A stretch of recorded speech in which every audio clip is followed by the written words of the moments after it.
75 वर्षीय वृद्ध महिलेवर 28 वर्षीय तरुणाने बलात्कार केल्याची माहिती समोर आली।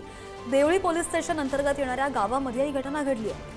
आरोपीला पोलिसांकडून सध्या अटक करण्यात आली आहे आणि पाऊस असल्यामुळे वृद्ध महिलेच्या झोपडीमध्ये शिरून नराधमाने अत्याचार केल्याची प्राथमिक माहिती आहे।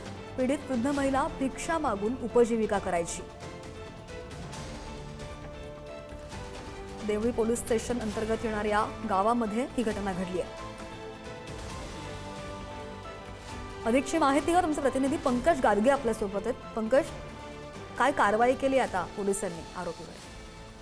नक्की श्रद्धा, 28 वर्षीय तरुणाकडून 75 वर्षीय वृद्धेवर अत्याचार झाल्याची ही माणुसकीला काळमा फासणारी घटना वर्ध्यातील देवळी पोलीस स्टेशन अंतर्गत येणाऱ्या एका गावामध्ये घडलेली आहे। आणि ही जी महिला आहे भिक्षा मागून आपली उपजीविका करायची। पाऊस होता, पावसाच्या दरम्यान तिच्या झोपडीमध्ये आसरा या युवकाने घेतला होता आणि तिच्यावर अत्याचार केल्याची दुर्दैवी घटना घडलेली आहे।